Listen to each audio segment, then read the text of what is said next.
The rain had already been falling for hours when the first alarms began echoing across the river valleys of West Sumatra. West Sumatra, Indonesia, the 26th of November 2025. At first, many residents treated the sound as a routine alert, another warning during monsoon season, another reminder to stay cautious.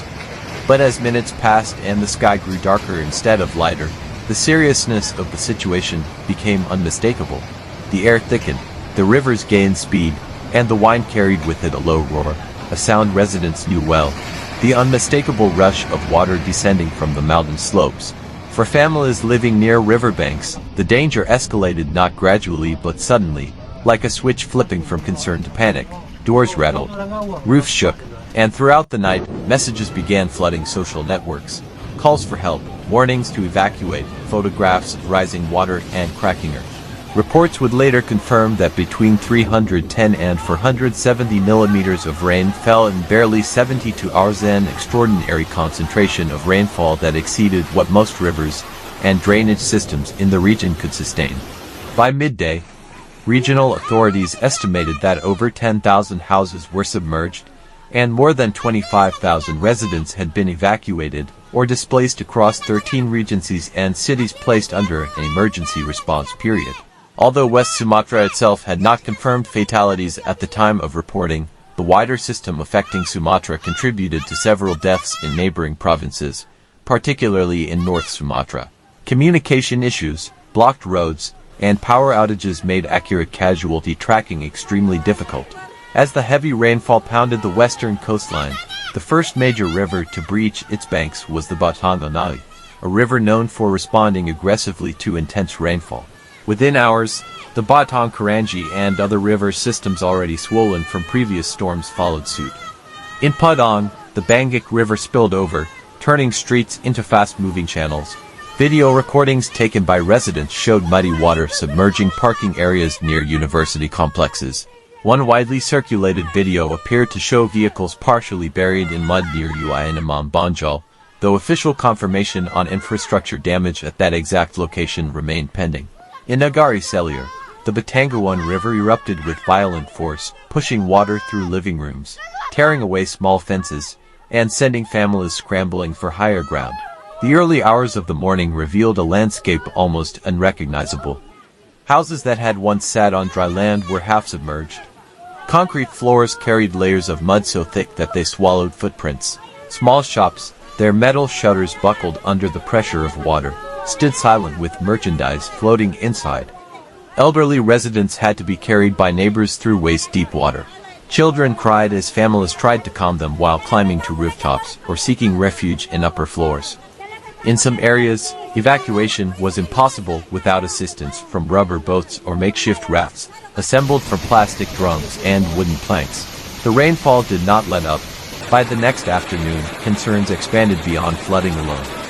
The relentless deluge began destabilizing slopes across Agam, Salak, Padang Pariaman, and Pesisir Selatan. Water seeped deep into the volcanic soil surrounding the Bukit Barisan mountain range, loosening the earth until gravity took over.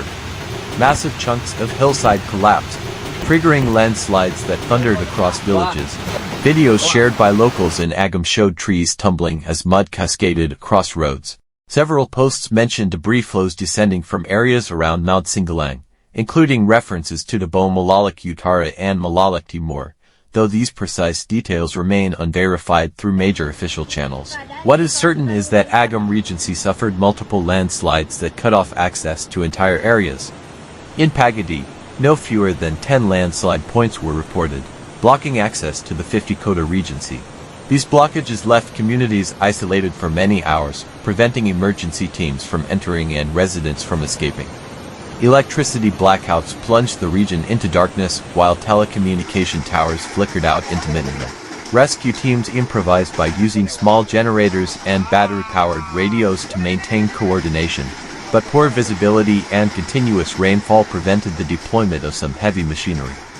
In the southern region, Pesisir Selatan suffered enormous disruptions. The Trans-Sumatra Coastal Highway was overwhelmed by over 1 meter of floodwater. Dozens of vehicles became trapped.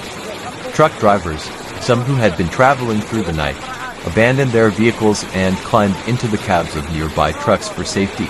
The road, a lifeline connecting West Sumatra to Bengkulu, became impassable, turning into a muddy corridor resembling a river more than a road. Farther inland, Salak Regency faced severe conditions. In Nagari Salayu, residents who had been asleep when the first floodwater entered their homes woke to neighbors pounding on doors shouting, "Water is rising. Leave now." Entire families rushed outside with little more than the clothes on their backs. As they attempted to escape toward higher ground, the water continued to rise, turning dark pathways into torrents. A few residents waded through chest-deep currents, holding onto each other to avoid falling. Panic rippled through communities that had already been struggling with previous rainfall earlier in the month. Tanah Datar, a region known for its riverside settlements and hilly terrain, witnessed building collapses. Images from the district showed a house that appeared to have fallen directly into a river as flooding undermined its foundation. In Gugwak Malalo, fast-moving water tore apart wooden houses, lifting them off their bases and carrying debris downstream. Residents reported that the noise of cracking wood echoed across the valley. Many houses that had stood for generations were gone within minutes. In Maninjau, the Kularian River flooded with force. Streets transformed into brown channels, and residents who attempted to open their doors found fast-moving water pressing against them from the outside. Rescue workers used ropes to pull children across submerged walkways. Some residents climbed onto second floors and waved flashlights out of windows to signal for help. Drone footage from volunteers suggested that entire blocks were unreachable as fallen trees, floating debris, and overturned motorcycles blocked access routes. Meanwhile, in Kalodo, specifically in the area known as Jurong Sa, flooding struck with alarming speed. Residents described the water rising like a wall, leaving little time to retrieve valuables or move livestock. Some families lost their goats, chickens, and food stocks that had been stored for months. The destruction of rice reserves was particularly devastating, as many households depend on these supplies throughout the rainy season. Throughout the region, the Provincial Disaster Management Agency BPBD coordinated with Indonesia's National Disaster Agency BNPB to issue escalating warnings. As conditions worsened, the decision was made to activate a full emergency response. Shelters were prepared in schools, mosques, and public buildings. Volunteers began distributing blankets, food packages, and basic medical supplies. More than 25,000 evacuees, many of them children and elderly people, occupied shelters across the region. Some evacuees would later recount how they spent entire nights sitting on cold floors, clutching their belongings while listening to distant rumbling from landslides. But relief operations were hindered by blocked routes. Many of the hardest-hit villages were located along steep, narrow roads that became inaccessible once the landslides hit. The continued rainfall made it too dangerous for heavy machinery to operate. Earth movers risked being trapped themselves if ground beneath them shifted unexpectedly. As a result, residents in isolated areas had to wait for hours or sometimes more than a full day before first responders could reach them. The human cost of the disaster extended far beyond physical injuries or property damage. Parents struggled to comfort children who trembled at every rumble of thunder. Grandparents who had lived through previous floods said this one felt different, faster, more unpredictable, more destructive. Entire neighborhoods were engulfed in mud. Walls were smeared with brown streaks marking how high the water had risen. In some homes, refrigerators floated in living rooms. In others, beds were overturned, and personal belongings were scattered across muddy floors. The psychological impact was immediate. Many residents feared returning home even after the rain had stopped. Farmers across the region faced extensive losses. Rice fields in Agam, Salak, and Tanah Datar were drowned, chili plantations were uprooted, and cornfields soaked beyond recovery. Fish farmers, especially those with ponds near riverbanks, lost their stock as floodwaters carried fish out of containment. Small business owners reported losing entire inventories, including sacks of rice, cooking oil, clothing, motorcycle parts, and perishable foods.